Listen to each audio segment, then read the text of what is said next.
And here we are at the old sawmill. That is going to be part of a shroud for my electric fan. It's in there. And it'll sit right on this opening here. And I'll probably paint that black. Maybe, maybe not. But today I thought I'd talk about my old sawmill. This mill is an Alt 1C Frick. It was built new in 1972 and then sent back to the Frick factory in I think 80 or 81 and completely refurbished. I went with the old guy that bought it at auction, I think down around Marion. And he bought it and sold it before it was ever moved to the guy I bought it off of. The guy I bought it off of probably run it 10 years, and I've had it ever since. It started working for me on the 7th, the 16th of 97. That's the first slab that this mill ever cut for C&M Sawmill. And the dogs on it is worked by air.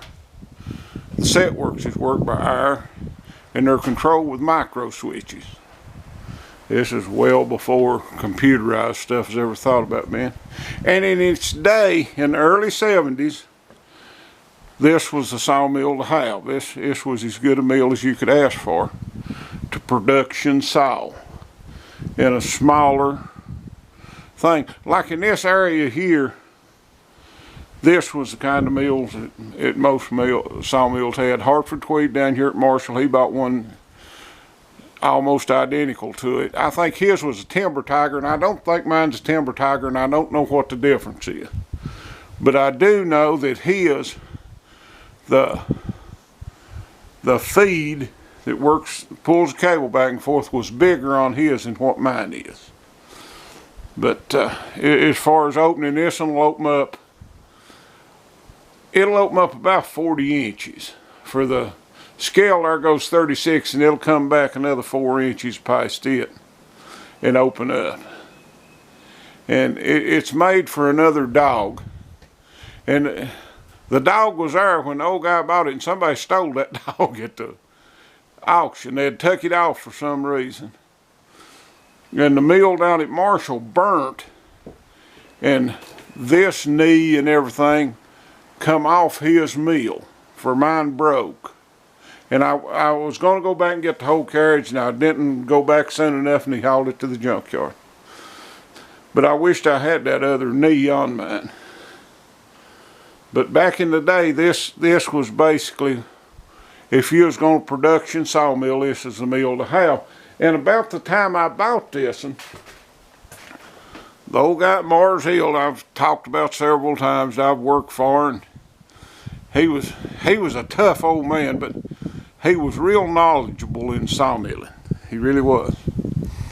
And he told me about the time I bought this, he said, "Mike, that's a dinosaur." Said, "Everybody's going to bigger and better things." Said, "It'll be tough for you to production saw with that."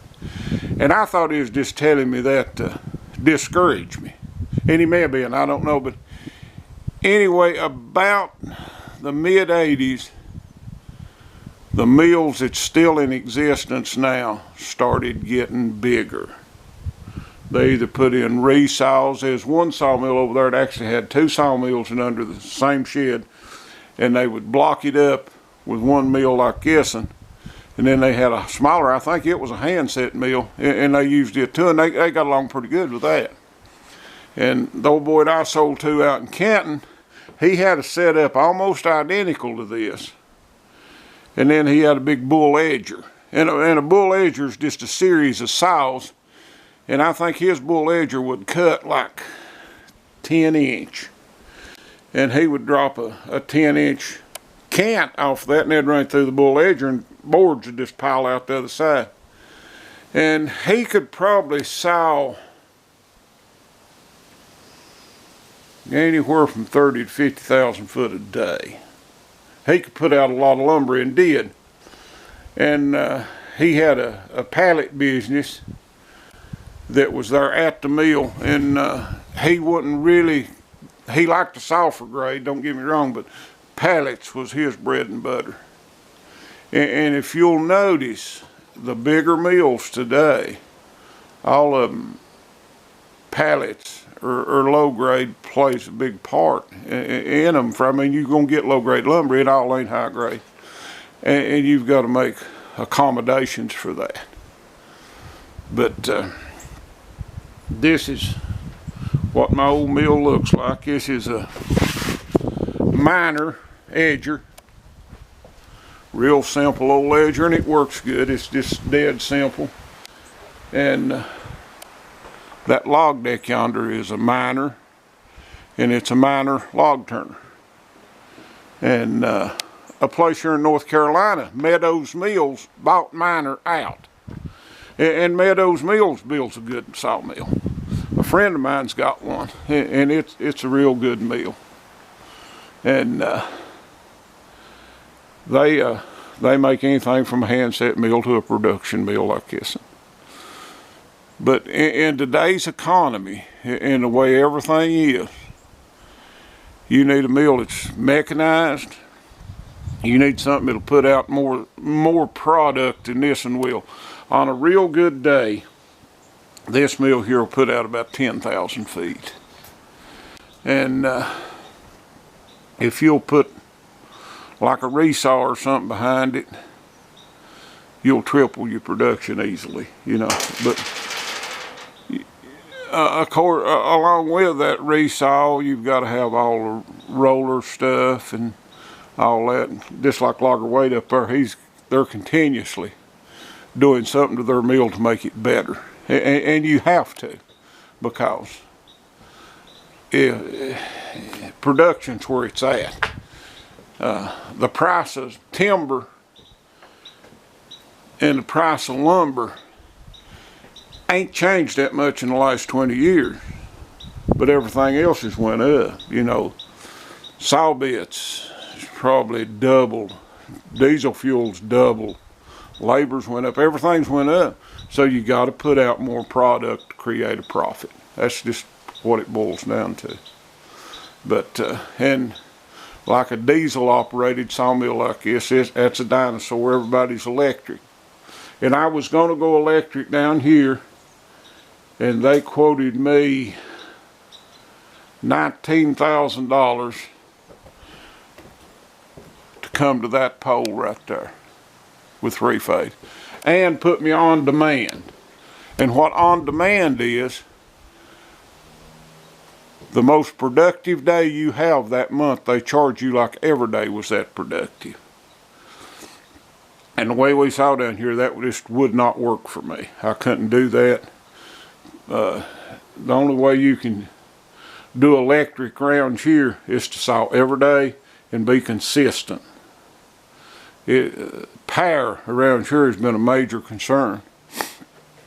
There was one mill, they would actually shut down for like 2 months, and then they'd put 2 10-hour shifts on and run 7 days a week till they sawed up what was there, just because of the power bill.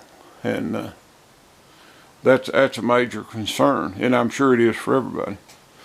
But diesel works for me because we quit production sawing probably in 2002, somewhere around there. And I like my old mill. It works real good. My saw, I cuss it all the time, and I may buy another saw. The way my health is, I thought, well, I ain't going to. And I've kind of watched these auctions, and I've not seen anything come up that half, so I may just bite the bullet and buy one.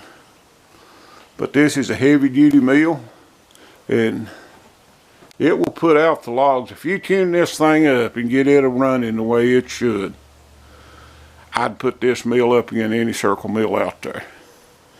And like Logger Wade's has got a top saw where they can actually cut bigger logs, and they've got some big logs up there. And that works real good, and there was some of them around here, and I toyed with the idea of putting a top saw on this. But you know, when you're running with diesel power, it's hard to do. And I never did. And I kind of wished I had her for there's times that you need that, but the times I need a topsoil, even back when I was production sawing, was maybe 4 or 5% of the time. So it just, to me, it didn't justify the expense. But and we never did put a green chain out there, and we needed one for you when you've got several different sizes you're dealing with. It gets real crowded. And when we was production sawing, I kept 2 men out there stacking instead of one. And if I was really shelling it out, it worked them pretty hard. I really needed another man there, but there wasn't room for him. But that's about what I think about production sawmilling in my old sawmill. And if you've got any questions, just ask me. I'll try to answer it. And this mandrel, it's a big old mandrel, so I think the bigger the mandrel, the better they do. But, and right there is the main reason I sawmill. She absolutely loves it down here. And when I got sick, we actually talked about shutting it down. And that didn't fly, did it, Mother? Gotta keep you busy. Yep. And works for me. I don't show them how this edger works. I don't really know. Sort of explain it to them. Whenever that board comes off and it's got bark on both sides. I judge it how much, you know, like it'll make 6, 8, 10, 12-inch board. Cause you get mad at me if we're cutting one by 10s and it'll make a 12-inch because I don't waste nothing. But anyway, if it'll make a 6-inch board, I just put that over the 6 inches and run it through there. You can tell down there, you see, you know. Now, have you got marks there or something other you go by? 8, and that's 10, and that's 12, and that's just whatever it'll make on out through there. I can put some more on it. Oh, okay. But yeah, sometimes I get greedy and I think it'll make more, because sometimes you have to get it right. You can't just throw it in there. You got to line it up. And I'm here to tell you, just anybody can't run one of them things. We found that out, didn't we? Whenever we first started doing it, I was going to run. I ran through there and it was crook. I mean, you know, it was off, and I thought, what in the world? And this man who had it working for us, he said, "Let me show you how it's done." Pushed me over the side. He didn't do no better than me, so he didn't show me nothing. Anyway, but you got to line it up. You can't just throw it in there and it comes out straight. Yeah. So. Thanks for the course. You're welcome.